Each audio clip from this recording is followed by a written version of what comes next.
সত্যি কথা বলবেন, সত্যি খবর দিবেন, তখন কিন্তু আমরা ভয়ে থাকবো। কি রাজনীতিবিদ, কি সরকারি কর্মচারী বা কর্মকর্তারা হেডলাইন করে দিবেন যদি আমরা দোষ করি। এই ভয়টা যেন আমাদের কাজ করে এমন খবর দিবেন আপনারা। আপনারা যদি ফ্যাক্টস অ্যান্ড ফিগার্স দিয়ে আমাদেরকে রিপোর্টগুলি দেন, তাহলে কিন্তু আমরা we can correct ourselves.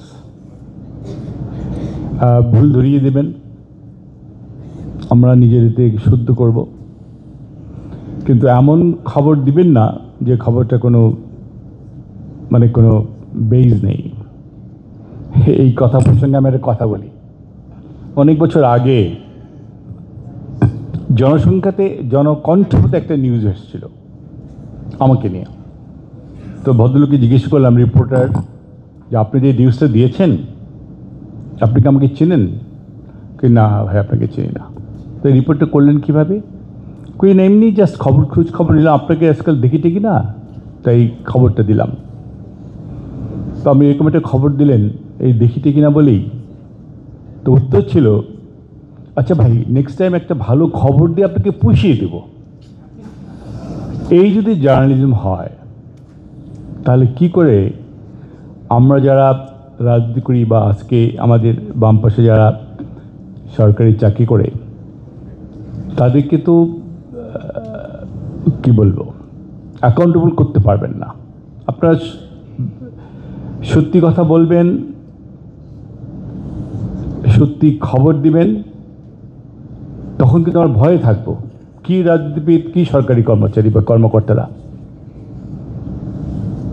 Headline করে দিবেন যদি আমরা দোষ করি।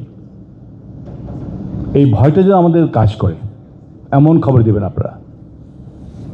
কারণ আমি আগেই বলেছি, সরকার কিন্তু we don't want to C any corruption. আমাদের প্রধানমন্ত্রীকে বারবার কিন্তু সব জায়গায় বলেন it's a corruption free government হবে। সুতরাং আপনারা যারা রিপোর্টস করেন, জার্নালিজমে যারা আছেন, তাদেরকে অনুরোধ করব এমন কিছু করেন যাতে আপনাদের ভয় থাকে আমরা, এই যে সত্যি খবর উঠে গেল, এরকম খবর দিলে তাহলে কিন্তু ভয় থাকবে। কিন্তু আপনারা যদি ওই যেটা একটু আগে বললাম ওরকম খবর দিলে কিন্তু কোনো লাভ হবে না। আজকে আমাদের উপদেষ্টা মহোদয় টেকনিক্যাল কথা অনেক কিছু বলেছেন। এই সরকার এই টেলিকম নিয়ে অনেক কিছু ভাবছি আমরা। ইতিমধ্যে আপনারা শুনেছেন 5G নিয়েও ভাবছি আমরা। এখানে আমরা এআই নিয়ে কথা বলছিলেন আমাদের উপদেষ্টা মহোদয়। এআইকে নিয়ে আমরা কিন্তু এই গভর্নমেন্ট ইজ ভেরি সিরিয়াস। কিছুদিন আগে আমরা এআই এবং ফ্রিল্যান্স যারা ট্রেনিং দিতে চাই, এদেরকে আমরা প্রত্যেকটা উপজেলায় পর্যায়ে আমরা একটা করে টিআই এবং ফ্রিল্যান্স একটা করে ট্রেনিং সেন্টার করতে চাই, যার মধ্য দিয়ে আমাদের ইয়াং জেনারেশনকে আমরা শিক্ষা দিতে চাই। আমরা এমনিতেই কী করি, আমরা এমনিতেই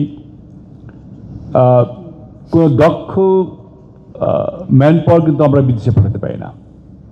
আমরা এআই এবং এই ফ্রিল্যান্সের উপরে আপনার ছেলেপেলে যদি ইয়াং জেনারেশনকে আমরা শিক্ষা দিতে পারি এবং তাদেরকে যদি আমরা বিদেশে পাঠাতে পারি, প্রচুর টাকা অর্জন করতে পারবে তারা। সরকারের চিন্তাভাবনা আছে যে আমরা প্রত্যেকটা উপজেলা পর্যায়ে এআই ট্রেনিং সেন্টার করব, যাতে করে আমরা সেই ইয়াং জেনারেশনকে আমরা শিক্ষা দিতে পারি, ট্রেনিং করাতে পারি।